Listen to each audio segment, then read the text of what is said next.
এই সরকার চারিদিকে একটা আওয়াজ আছে ফুরফুরা শরীফে সরকারি অনুদান, সত্যিকার অনুদান আছে, অনুদানটা মানুষকে জানিয়ে দেওয়া দরকার। এই ফুরফুরা শরীফে কিছু কম বেশি 30 লক্ষ মানুষ যাতায়াত করে, তার জন্য এই সরকার 2,40,00,000 টাকা দিয়েছে। তার কাজ এখনো কিছু শুরু হয়নি, তার কাজ এখনো কিছু শুরু হয়নি। শুনলে অবাক হয়ে যাবেন, এই এলাকায় যারা কাজ করে, আলো বলেন, মানে লাইটিংয়ের কাজ বলেন, বাথরুমের কাজ বলেন, আরও অন্য অন্য কাজ বলেন, যারা কাজ করে, যেসব ওই কী বলা হয়, যারা কাজ করে, যে ওই ব্যক্তিরা কাজ করতে আসছে না। যারা টেন্ডার পায় তারা কাজ করতে আসছে না। কেন আসছে না জানেন? মানে এই সরকার কাজ করিয়েছে, তাদের ঘরে 4 বছরের টাকা দেয়নি, 3 বছরের টাকা দেয়নি, ভয়ে কেউ এখানে কাজ করতে আসেনি। আর মাত্র 6 দিন বাকি আছে, মাত্র 6 দিন বাকি আছে। আপনি কি কাজ হচ্ছে দেখেন, কোনো কাজ দেখতে পাবেন না। শুধু একটাই কাজ দেখলাম, ওই যে আমাকে বলেছিল তৃণমূলের খেয়ে খেয়ে জিম মোটা হয়ে গেছে, তার বাড়ির সামনে একটা আলো লাগানো হতে দেখেছি। বাকি অতিথিদের জন্য কোনো কাজ করা হয়নি। এটা সেনাশিস চক্রবর্তীর বড় চক্রান্ত। এই ধরনের কাজ করে বাংলার মানুষ যাতে এই সরকারের কাছ থেকে মুখ ঘুরিয়ে ফেলে, এই সরকারের কাছ থেকে যাতে মুখ ঘুরিয়ে নেয়, এটা সেনাশিস চক্রবর্তীর বড় চক্রান্ত। গঙ্গাসাগর মেলায় 5 লাখের 5টা লোক বেশি হবে না, তার জন্য এই সরকার দিয়েছে কত? 244 কোটি টাকা, 244 কোটি টাকা। আর 30 লক্ষ ফুরফুরা শরীফ মুসলমানদের তীর্থ জন্য দিয়েছে 2,40,00,000 টাকা। তার এখনও কোনো কাজ হয় না। এটা পরোক্ষভাবে ফুরফুরা শরীফের একটা বদনাম করে বড় চক্রান্ত করছে বলে আমি মনে করি। আর এই ফুরফুরা শরীফে ইশানের সব হবে, একে নিয়ে যে একটা মিটিং হবে। আমি দেখলাম বিডিও অফিসে একজনকে দেখলাম, আমাদের বাড়ির ছেলে শামীম সিদ্দিকী, আর তার সঙ্গে একজন ছিল যে তেহার জেলে আসামি, যাকে তেহার যে বললে, চিটিংবাজ বললে মানুষের বুঝতে কোনো অসুবিধা হবে না।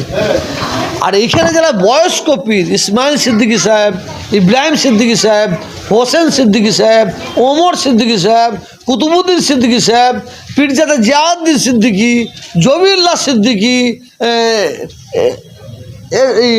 সৌবান সিদ্দিকী, কি বলে, মানে শেখবাতুল্লাহ সিদ্দিকী ভাই সাহেব, আরও কুয়াপা সিদ্দিকী, হুজাইফা সিদ্দিকী, কাউকে বলেনি। ওই চিটিং বাসটাকে নিয়েছে আর শামীম, ওই দুজনে বিডিও অফিসে মিটিং করেছে। আর ডিএম অফিসে 3-4টে ভাইপো গিয়েছিল, ওদের সঙ্গে শুনলাম নাকি কি খারাপ ব্যবহার করেছে, ওরা সেই থেকে আর যায়নি ওদের সঙ্গে। ওকে পীরজাদা, ও চিটিংবাজ জাদা, ও চিটিংবাজ জাদা, ও তিহার জেলার আসামি, ও আমাদের কেউ নাই। আমি জুম্মার দিনে আজকেও বলছি, আল্লাহর কসম খেয়ে বলছি, আমার দাদা হুজুরকে না ছেলে ছেলে ছেলে ছেলে কেউ নাই। ও গাড়িতে ওই পীর সাহেব ফুরফুরা শরীফ রেখে ও চিটিংবাজি করে খাবার একটা বড় প্ল্যান করেছে।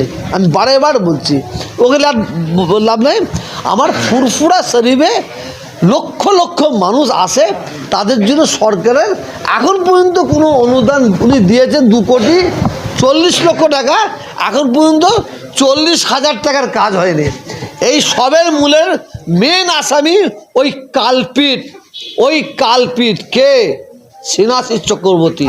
সেনাশিস সারা জাঙ্গিপাড়ায় জ্বালিয়ে রেখেছে লবি করে করে। আর এই ফুরফুরা সময় সব সময় লবি করার চক্রান্ত করছে। আর যারা ওর পা চাটছে, তারা সেনাশিস কিছু পানি দেয়, ওই কিছু পানি তাদের পাঠাবে। এই জন্যে রমজান মাসে আসবে আমরা পীরজাদা পীর সাহেবরা আছি, আল্লাহ আমাদের সঙ্গে আছে। ইনশাল্লাহ আমরা আমাদের মুরিদ মুতাকিদিনদের জান প্রাণ দিয়ে খেদমত করবো ইনশাল্লাহ। আমি তো আজকেও বলছি, শওকতের মতন লোককে যদি আমি সাপোর্ট করি, তা আমার চেয়ে বড় বেঈমান কি আছে? শওকতের মতন লোককে যদি সাপোর্ট করে, সেনাশিসের মতো লোককে সাপোর্ট করে, এদের চেয়ে বড় বেঈমান কি আছে বলুন তো? হ্যাঁ, যখন ভালো কাজ করতো, ও যখন মায়ের কোল খালি করতে আরম্ভ করলো, মা বোনেদের ইজ্জত দিতে আরম্ভ করলো লোককে দিয়ে, ও বোম মানতে আরম্ভ করলো। এই তো এরা এই বোম ধরা পড়েছে ভাঙড়ে, আইএসএফ, ও আইএসএফ করেছে। হ্যাঁ, যেহেতু গরু থেকে গোয়ালে কি বল গোয়াল ঘরে আইএসএফ বোম রেখে দেবে। ও তো ও মমতা ব্যানার্জি বলেছে, ও তো বোমার কারখানা করেছে, বোমার কারখানা। এবারে আইএসএফ এর ঘরে ঘরে বোম পিস্তল দিয়ে আর পুলিশকে দিয়ে ধরাবে। ওই ভাঙর ক্যানিকের মানুষকে জবাব দিতেই হবে এবার ইনশাআল্লাহ।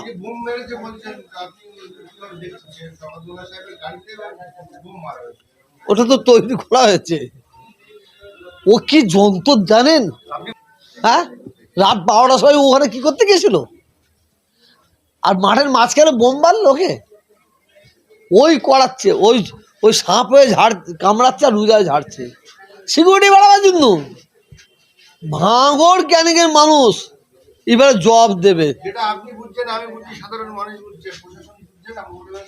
না, মমতা ব্যানার্জি সরকারের 10টা মায়ের কোল খালি হয়ে যাক, আমার যেন এটা পাই, কি বলে এই বিধানসভাটা যেন পাই। আর বিশেষ করে ভাঙর ক্যানিং তো মুসলিম এলাকা না, ওখানে মুসলমানদের মায়ের কোল খালি হলে, বোন বুধেবা হলে, বাচ্চা অনাথ হলে, এতে সরকারের কতটা কষ্ট হবে। যদি ওখানে দুটো হিন্দু মা বোনের মায়ের কোল খালি হতো, হয়তো সরকার একটু ব্যথা পেত। আর কি সুন্দর শওকতকে দিয়ে আর একটা শওকতকে খুন করাবে, এই প্ল্যান।